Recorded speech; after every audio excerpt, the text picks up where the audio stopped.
ওম নমঃ শিবায়। জয় মা ষষ্ঠী মায়ের জয়। বন্ধুরা, আজ 13ই এপ্রিল 30শে চৈত্র রবিবার।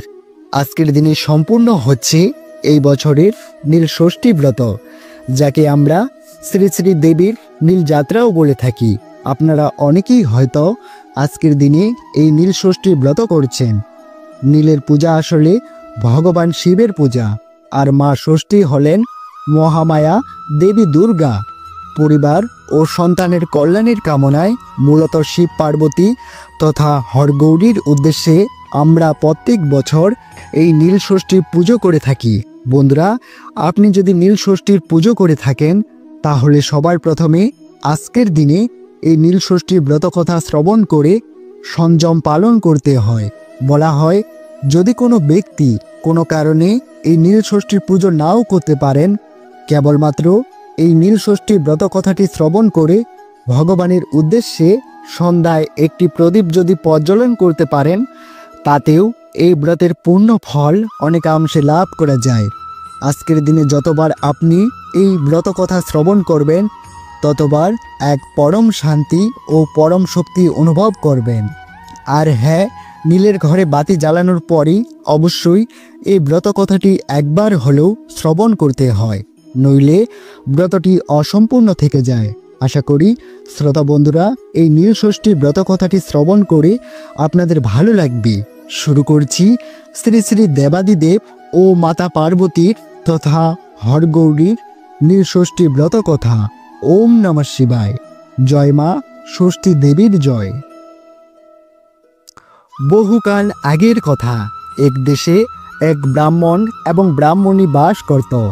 তারা যথেষ্ট ধুমধাম করে অতি ভক্তি সহকারে সমস্ত বারব্রত পালন করত, কিন্তু তবুও তাদের ছেলে মেয়ে হয়েও একটাও বাঁচল না। তাদের মনে এই ধারণা হলো যে এই সমস্ত বারব্রত করে কিছু লাভ নেই। আসলে সমস্তটাই সম্পূর্ণ মিথ্যে, সম্পূর্ণ ভ্রান্ত। তাদের ঠাকুর দেবতার প্রতিও বিশ্বাস চলে যেতে লাগলো। তারা এটা বুঝে উঠতে পারছিল না যে তাদের সঙ্গে কেন এমনটা হচ্ছিল। আসলে তাদের সন্তান ভাগ্য ছিল খুবই খারাপ, আর সে কারণেই তাদের সঙ্গেই এই বিষয়টি বারবার হচ্ছিল। ফলে স্বভাবতই তারা বিষণ্ণ হয়ে পড়ে।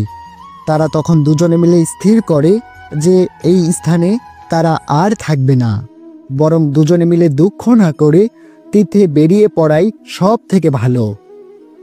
যথারীতি তারা তীর্থে বেরিয়ে পড়লেন।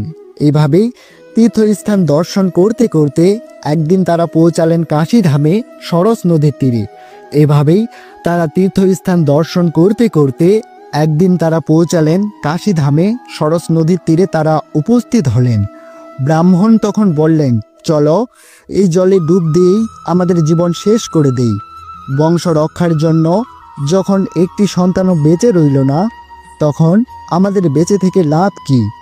এই ভেবে ব্রাহ্মণ ব্রাহ্মণী যখন কাশীর এই সরস নদীর তীরে বা গঙ্গার ঘাটে যখন অন্তত দুঃখের সঙ্গে বিলাপ করছিল, তখন সেই সময় হঠাৎ করেই এক বৃদ্ধা তাদের সামনে উপস্থিত হলেন এবং তিনি তাদের এই দুঃখ দেখে তাদেরকে জিজ্ঞাসা করলেন, হারে তোরা কেন কাঁদছিস? তখন উত্তরে ব্রাহ্মণী তাকে বলে, সে কথা তোমায় বলে কি হবে মা, আমরা বড় মনের জ্বালায় জ্বলছি। আমাদের অনেকগুলো ছেলে এবং একটি মেয়ে হয়েছিল, কিন্তু সব কটাই মরে গেল। তাই ভাবছি এই সমস্ত বারব্রত, ঠাকুর দেবতা সব কিছু মিথ্যে। আমরা তো কোনো বারব্রত বাদ দেইনি, তবে কেন আমাদের সমস্ত সন্তান মরে গেল? অনেক পুজো করেও কেন তার ফল মিলল না?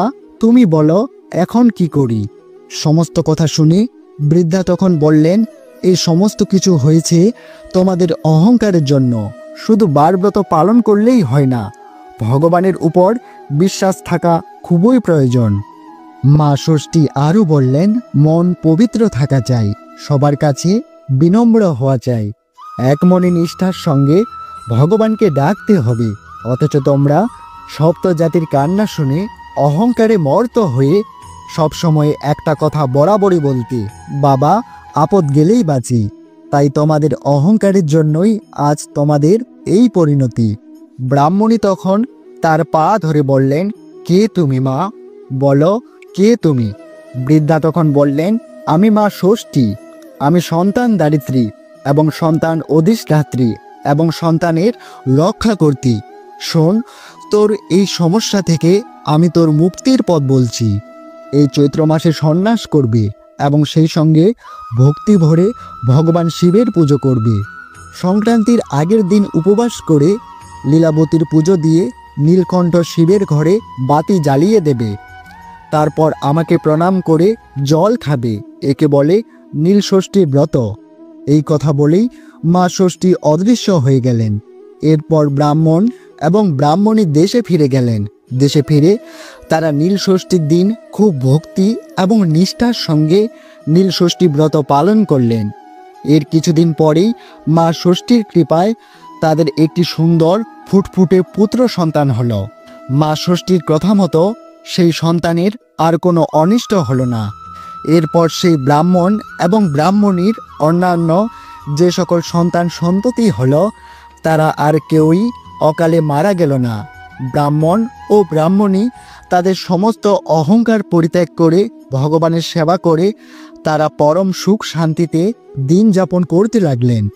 নীলষষ্ঠী ব্রতের এই মাহাত্ম্য দেখে দেশে দেশে সবাই তখন এই ব্রত পালন করতে আরম্ভ করল। আর এভাবেই শ্রী শ্রী নীলষষ্ঠী ব্রত কথা দেশে বিদেশে প্রচার হতে শুরু করল।